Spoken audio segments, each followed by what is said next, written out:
All right, let's take a look at this tool. So this is the coil usage, coil inventory, whatever you want to call it. This is the newest piece of software that we're going to release. It has a lot of functionality, so I'm going to try to go over all that functionality now. And let's see, I'm going to go ahead and delete some stuff that's on the database. So this, first of all, is just the database view. This is not a view that most people are going to be looking at. You will have access, some people will have access to this view, or you could edit a bunch of things at once or kind of reorganize things and stuff like that. You can also make administrative changes to the actual coils that are more complex than what you can do from the tool. So like I said, most of you will see this view. So this is what it's going to look like on your phone or on the computer that you're using or whatever. This is what the view that you'll be presented with. So we're going to go from top to bottom, look at all the functionality that you can add using this tool, yeah, we'll just try to explain each one. So first thing is add coil. So this is assuming that a coil just came in from a truck and you are going to add it into the inventory, into our inventory, okay? And you're gonna obviously do this a couple times, but I'll show you kind of what we've done to make that a little bit easier. So we go to add coil. Now the reality is there is not a lot of, there's just a lot of input that has to be done when you do a coil. It is what it is. You have to do this the first time anyway, so anyway, I'll show you. So we're going to go from top to bottom. We're going to do a test coil, and we use this throughout this whole presentation to kind of show how we use it. So we'll put in the mil number. The mil number is a unique number to the coil. It will be on the coil tag, and it is always unique. And I'll show you we have some detection in there to make sure that we don't redo it. We're going to select the coating. The coating, whatever it is, we're going to select that. That'll usually be on the coil tag as well. So this will be a red iron coil. We'll select the color. Since this one's red iron, we'll just select red iron for the coil, red oxide. The color will match the coating. That's not typically the case, but it will. All right, in this case, the gauge, we're going to do gauge. When you select the gauge, you'll notice that there is a tolerance. So if you have to mic this coil, then you can tell what that, if it's in that tolerance, what gauge it is. But 99% of the time, this is going to be on the coil. But if the coil doesn't have a coil tag already on it, then you would use this in order to figure out what gauge it is. So we'll say 26. If you want more information, you can click over here on the right, this little question mark, and it will pull up a full help chart. Just in case it's in millimeters, depending on where we buy the coil, it might be in millimeters, inch decimals, whatever. You can derive the gauge from that. The width in inches, all right, so I have one that's 41 1/8, okay, so I'll put 41. Now you can also click in over here on this little question mark and it'll tell me that 1/8 is 0.125, okay, so 41.125. So make sure this is always in decimals. There we go, 41.125, that's the coil that we're adding, and it's just a big red iron. We'll just say it's a big red iron coil. So let's do 20 gauge, okay? Hardness. So the hardness rating will be on the coil as well. So we'll just choose grade 50. It'll be on the tag that comes in. Let's see, location. This is all the locations we currently have for coils where they're stored. So choose the one that's relevant to where it's going. We'll say building A. Vendor, wherever vendor it comes from. So this one's Klockner. Cost per foot you'll just get from the sales team, or it may be on the PO. This is how much we paid per foot. Okay, so this is important for whenever we're doing, we're kind of looking at how to make deals with customers and things like that. So we'll just put 1.5 for now. So 1.5. If it is not on here, if you don't know what it is, just put 999. I mean, obviously no coil costs $999 per foot, and that way we know that we can go in and fix this later with the sales team or the admin access. So we'll do 1.7, so it's $1.70 or $1.69 per foot, that's fine. Then we're going to select the quality. It's number 1, number 2, number 3 are scrap. Typically any coil that comes in is going to be 1 or 2. You're probably not going to get 3 or scrap. These are typically downgraded to this, which I'll show you how to do that in just a minute. But we'll choose number 1 for now. Lineal footage, we'll put 2,000 lineal feet. You have to put either lineal footage or weight. You can put both of them, that's fine. It might be on the coil tag, they may have both of them, but you have to put at least one. And if you put one, it will automatically calculate the other. So if you don't have a coil tag and you want to pick it up, weigh it, and then you can just put the weight on there, and then it will calculate the lineal footage for you based on the width and the gauge and everything. The PO number is not going to be unique, but it will be on the coil tag. The PO number is typically going to be like I said, it's going to match a group of coils that are out there. If you get an order that comes in, it could have, the whole order could be one big PO, and then you just make sure you copy it each time. And then we'll do color match. Color match is where we want to make sure that when we select the color up top, we're selecting the color that's closest to the coil. So let's say that they call it barnyard red, right? Well, that would be the closest to rural red, or no, let's say bright red, okay? Bright red. So this coil will be bright red. We'll put the coding as AZ50, okay? And now it's bright red. Actually, it's too painted. Okay, there we go, bright red. And they call it barnyard red, and it does not match our bright red. That's fine. Just choose false for color match, meaning that it does not match. And then in the notes, we could put like called barnyard red. Okay, so this would be in the note, and anything that you're going to put that's not covered in all these values, you would put in the notes section. Okay, so we're going to hit submit, and then it'll take a little bit of time. It'll think, and it's going to add that coil to our database. Okay, so added coil with ID 483834. Hit OK, and then we scroll down, and if we look in our database, it's there. This is the coil that we just added, so we're good there. And then what we do is we scroll down after we do that, and we have some options. Okay, these options are print QR code or print full label. So then after you add the coil, you would just print both of these labels. Okay, one thing you can also do if you're trying to add a bunch of coils all at once is you can just add each one and write this ID down on a piece of paper and write all the IDs on a piece of paper, write them on the coil, and then someone in the office can print out a bunch of them, and then you just go match them up. And that's actually not a bad idea because it adds some redundancy and another check. So we'll go to print QR. When you print QR, you're going to get this thing right here, which is just a giant label with the ID and the QR code. And then if you do print full label, you're going to get one that's a lot more comprehensive, and it has all of the stuff on there. So I would recommend putting both of these on the coil. This one can be somewhere where maybe you just wanted to pull it out of a sheet or inside the coil or something, whereas the big label might be one that you put on the side so that you can scan it when it's really up high. Okay, so that is adding coils. So that's easy, and that's kind of the basic functionality of the tool. That's how we get everything into the tool. Okay, so now let's look at some of the stuff that we can do once coils are already in the tool. So we can update them first. So updating coils is really easy. There's two ways to do it. You can either scan it by clicking this little camera right here. It will pull up the camera on your phone or on your device, and then you just scan that QR code, and then it will automatically put the ID into Coil ID for you. So that's done. And then that's a really good way. Like I said, if you can't see the ID or you don't have the ID, just scan the ID, and it will pop it into Coil ID for you. In our case, we're just going to put the ID in right here. Okay, so this is our ID. Put the ID in. This is the coil that we're going to update. Some of the stuff you can update from here, some of the stuff you cannot. If you need to update something like the vendor, for example, a permanent item, you'll have to send that to the admin, send that to either Ray or Chris or Eric, and they can go into the database and change it for you. So the first thing you want to do is if we're running a job, so let's say we're running a job, we're going to run some coil off of this coil. Every single time we run it, this is what we want to do. Go to update, put the coil ID in or scan the QR, put the name of the job, which is going to be Alex in this case, and then the length to use. So we'll just put 1,000 feet. So this should take off about half the coil. We moved it whenever we used it. Let's say we moved it to building B, so we're going to update it to building B. You do not have to add these. These are all optional. You can just take stuff off the footage. That's fine. But if you did move it, this is fine.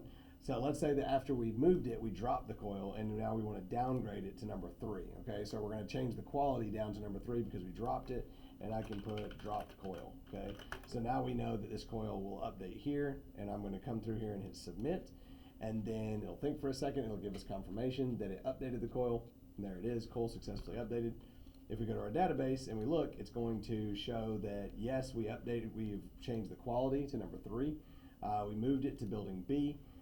You'll see that there is a new job that's listed under Alex, and we used 1,000 feet on today's date.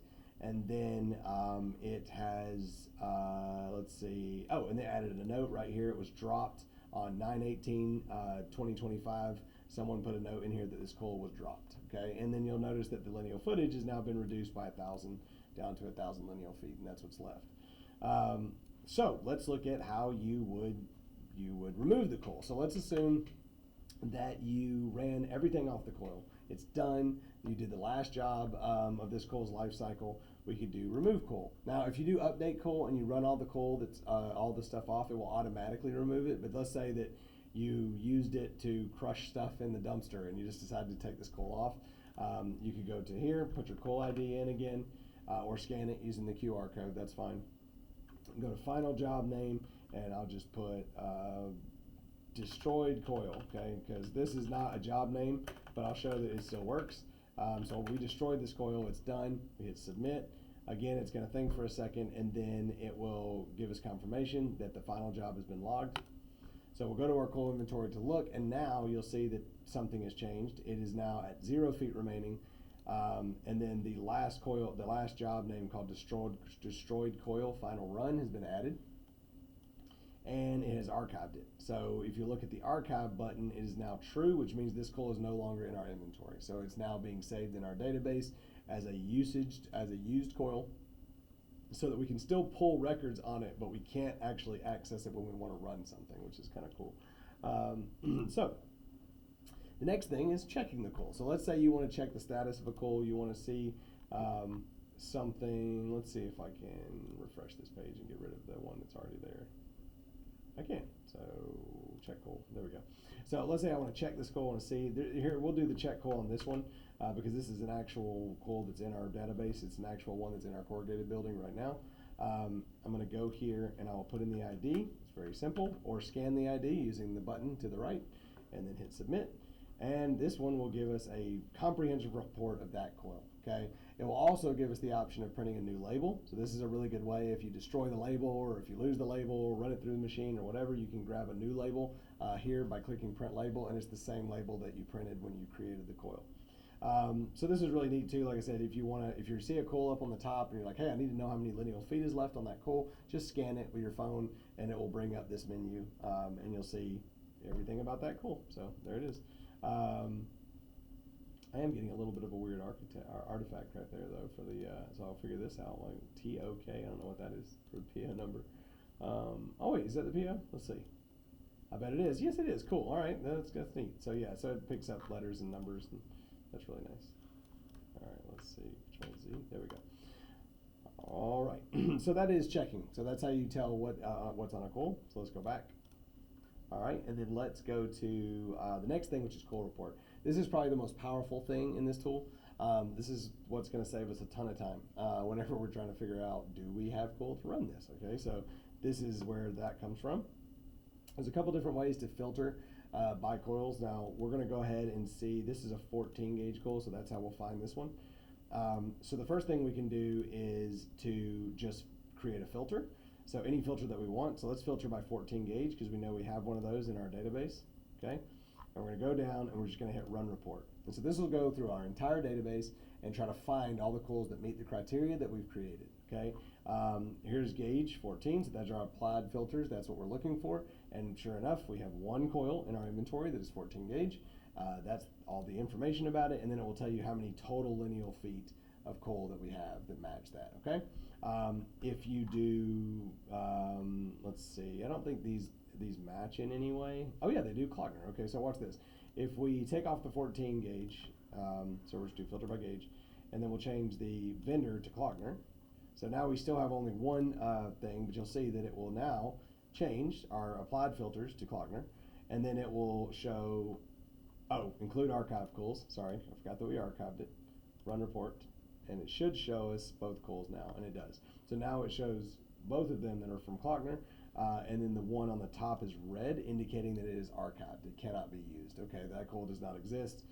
It's only in our database to be saved, but it's not available to run. The coil right here is available to run, and you'll see that the total lineal footage is still 1052. So anyway, really powerful. You can filter by pretty much anything. You can filter by date that it was put in. You can filter by a date range. You can filter by the minimum width and the maximum width. If you have a tolerance for a machine, for example, like if you can run a 40 or a 47 inch coil, you can grab all the coils that are in between that range, which is really nice.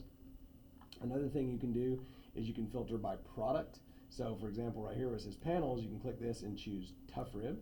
And you'll see that when you choose tough rib, it automatically puts in the filter for 40.5 to 43, which is the range of coil that we can run in tough rib. Okay, then you could just choose the gauge as like 29, and then run the report, and it would give you all the 29 gauge coils between 40.5 and 43. Okay, and then there's a clear filters button down here, which is really useful if you can't really remember like what you applied. Just clear the filters and then do it again. Next thing you can do is you can do it by trim. If there's any trim like a ridge cap that uses a coil, it'll do the same thing. It'll just tell you the minimum, which is 13.63. There is no range for ridge cap coil right now. It's just a minimum, so that's what you're going to get is any coil that's 13.63. The next thing we can do is you can filter by member, which is really cool. So if we click the member, you can do C channel, Z, or angle. That's the 3 typical members that we run. So let's say the C channel and Eve, and then we can choose the finish, which is galvanized, the gauge, which is 18. And you'll see if you're watching closely as I do this, all the values are being added to our filters already, so it automatically does the filters for you. We can do a 6-inch depth, a 2-inch flange, a 2-inch flange, and a 0.5 lip, and then it will automatically put in the minimum and the maximum width for you. 9.659 and 9.909, that's the minimum and maximum, and it's to find all the coils that are in that criteria. So like I said, that's super useful to know that we have the coil available. So very cool. On this page, there's a couple more little things you can do. You can copy all of the IDs, which is nice. If you click this button, it'll put all of the IDs on your clipboard, so you can paste those into an email or something like that if you're trying to send those out.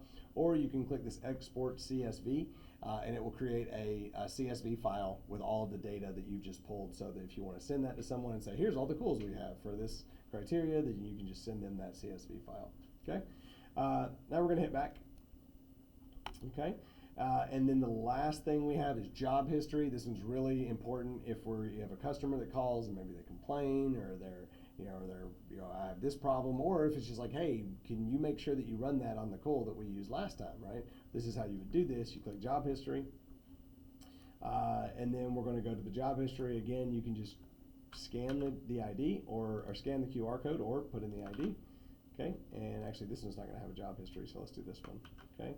And even if it's an archive coil, it will still include it in the search, and we're going to hit submit, and it will give us a report of the job history for that coil. So if they're going to say, hey, what jobs were ran off that coil, if it had edge wave or something, then we can see, oh, Alex was ran 1,000 feet, and then it was destroyed with 1,000 feet, or it would have like 5 or 6 jobs here that say that's where all of these coils, or all the jobs that were ran using this coil. So, like I said, should be all the basic functionality of what we do with coils. There's a lot of other functionality that will be in version 2.0, but for now, this is where we're going to launch. This is where we're going to start with this tool. So like I said, the most important thing right now is add coil, which is very simple. Click add coil, fill in all the stuff, fill in as much as you can, and then let's just get adding and getting coil tags on, and then as the database grows, we'll be able to test it further and see if there's any issues. So if you have any questions about this, please just let me know, and I hope this helps a lot.